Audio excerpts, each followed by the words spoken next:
Well, good morning, everyone. Happy Thursday to you all. I hope you're all doing well today.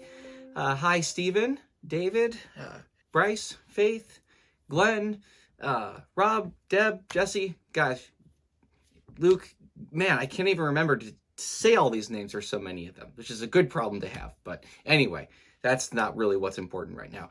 Thank you so much for joining us for Daily Devotions. Today, we're going to be focusing on Matthew chapter 18, and beginning in verse 15 through 35. But really, the focus of our passage today is actually going to be really in the first three verses. That's verses 15, 16, and 17. So we'll take it a little bit easier on you today. But I want to give us a little bit of a bigger picture as far as what's going on here. And because chapter 18, as a whole, can be regarded, and I think should be regarded, as basically instructions from Jesus on how the disciples are to do life together. So, in other words, God has the demands that he makes on a person who's a disciple who comes to follow after Jesus. And suppose another one comes and follows after Jesus, and he becomes a disciple. And eventually, as more and more people are following Jesus and walking on this way of discipleship, this way of the cross, that eventually there's going to be a community, a whole following of people who are following after Jesus. And this community of disciples who are following after Jesus happens to be this thing that we call the church. Not the church in terms of a building that we see on the corner of a street or populated or sprinkled all throughout here, Columbia City, but the people. In other words, that the church is a community of Christ followers, disciples, in that eventually, if God's purposes are going to be made manifest here on earth, that somehow these disciples are going to have to learn how to do life together. And that means that, like, the rules of engagement are not the same things that they were before, where that they have a way of doing things, whether they're inherited or they just come natural to you, that are counterintuitive with the purposes of God. And so chapter 18, you could almost summarize, maybe right out at the top of chapter 18, is about life together. That something in here that's described in here is supposed to inform or direct how it is that we conduct our engagements with each other, what our relationships are going to look like, how it is that we should relate to each other as fellow disciples. And so what we have here, even in the first three verses, is actually something I happen to know is something that's very close to Pastor Jesse's heart. So El Padre, I'm thinking about you as we're sitting down to read this together, because I believe that what Jesus has to say here is indeed just as important as Jesse emphasizes it. And I want us to read this together and help try and explain why this is so important and how this is so different from the way it is that we normally deal with problems and offenses and sin within the Christian community. And I also want you to think about, as you're reading this, is to say, if these principles would be put into practice, not only how would our family lives be different, how would our church lives be different, how would our community lives be different, and indeed, how would our society, how different would it look if this sort of instruction was planned from the beginning and not from the end? Because, as in so many ways, Jesus, in his divine perception of diagnosing the real problems that corrupt the human heart, he's getting at the heart of the issue again here. And let's read this together and visualize with us what the life looks like in accordance with the command that he's laying out before us. So, this is what life together should look like as a community of disciples. And this is chapter 18, beginning in verse 15. It says, "If your brother sins against you, go and show him his fault, just between the two of you." So, isn't it interesting how even from this first verse, what Jesus is commanding us is really contrary to what most of us do almost as a knee-jerk reaction.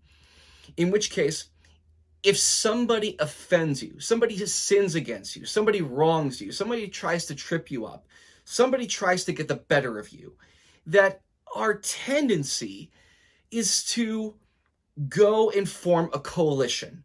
Indeed, to gossip, to not take that offense directly to the person who wronged you, who sinned against you, but to go build an army, as it were, by telling other people who didn't offend you, and to start drawing sides, to say, I need to, instead of confronting the person who offended me directly, I need to start building a militia, building up an army so that I can get people on my side by turning these people against this other person.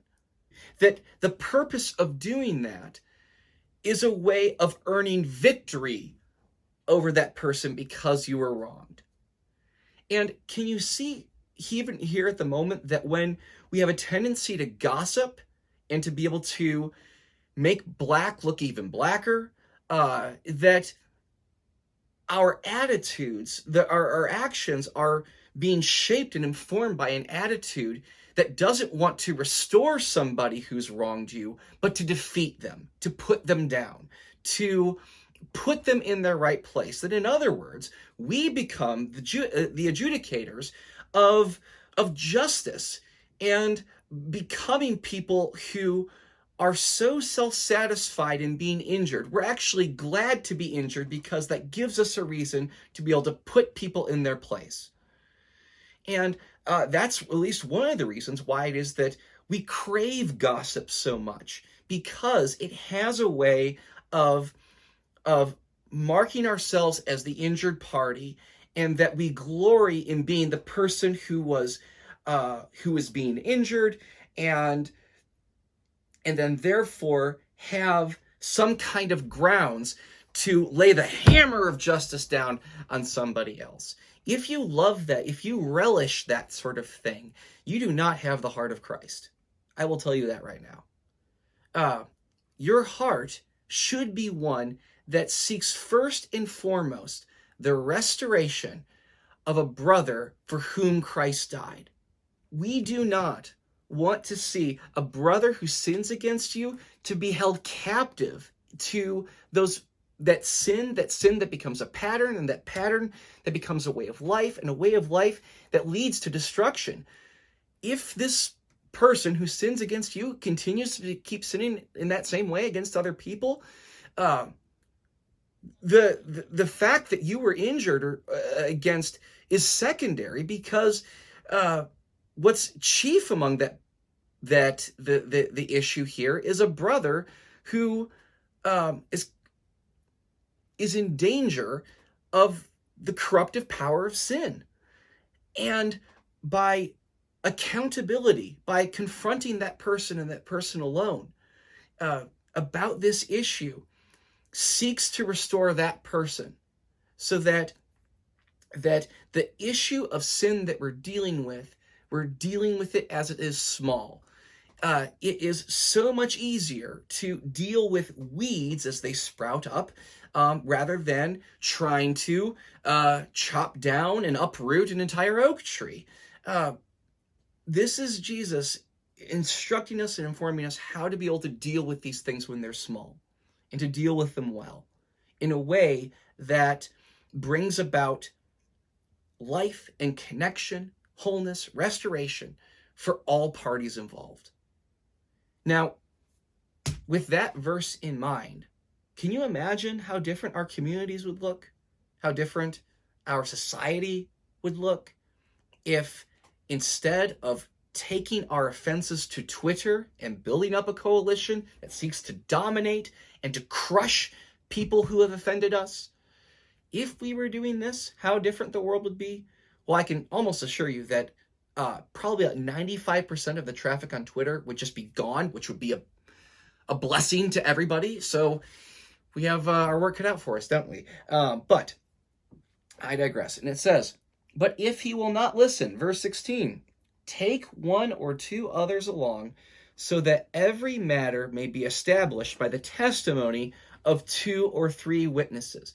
Another critical point here, which is also, this is consistent with the Old Testament in Numbers 35:30, that when it comes to dealing and establishing a just verdict, that this cannot be, in other words, the offense cannot be resting upon conjecture, hearsay, or anecdotal evidence. That if there's a problem, if there's a genuine sin, it has to be based on truth. That nobody has the right to use these types of rules as leverage to be able to bring about accusations to people who they may not happen to like, or who may have not been sinned against, but just happen to find anything it is that they do irritating or inconvenient to the other person. We're dealing with real matters of real sin that are based on real truth, and that's been established by credible witnesses. We do not attack this person or that person by means of gossip. And I will remark in passing, one of the in this regard, in this area, one of the best pieces of wisdom that I've ever gotten is that a gossiping tongue needs gossiping ears. For somebody to continue sharing gossip about somebody else has to have ears that are itching, that are hungry, that are craving some juicy gossip that you can use against somebody else. And the way that this is supposed to look, the way that this is described, is not merely one where this person is just going and telling other people. It's assuming that this person who's going and telling one or two others, that these one or two others share in this person's desire that this brings about restoration and repentance before the matter gets out of hand. And so that the group together seeks first and foremost that the problem of sin gets dealt with, and that a brother is rescued. And mind you, this is the sort of ethic, the ethos of community of disciples that we see plain and simple in Paul's first letter, the 1 Corinthians, when he talks about dealing with offenses from within the community when they gather together. But that's another matter. And then, if he refuses to listen to them, tell it to the church. That's just the whole body of believers. And if he refuses to listen even to the church, treat him as you would a pagan or a tax collector. In other words, that if real sin has been established, it's been established by 2 or 3 witnesses. These things are based on truth. And there is an outright unwillingness to repent of that type of sin. It can and should, as much as we don't like it, lead to excommunication. And the excommunication comes only when there has been legitimate effort in order to be able to restore a person, to deal with that problem of sin, because the issue at stake isn't just about the community, but the life of someone for whom Christ died. That's the issue that's at stake. It's not a good thing or a pleasant thing to deal with excommunication, even though clearly, according to what Jesus is teaching, that sometimes is something that has to happen.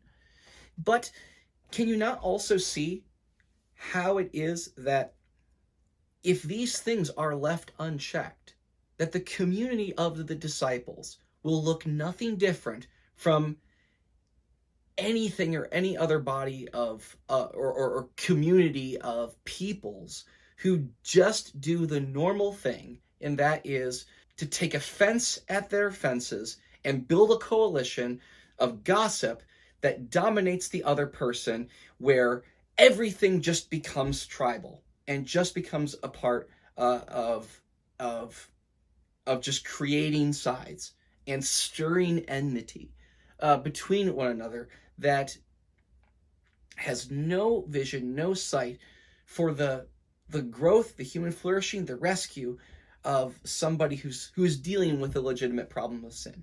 So I think all of us would do well to take this type of instruction to heart.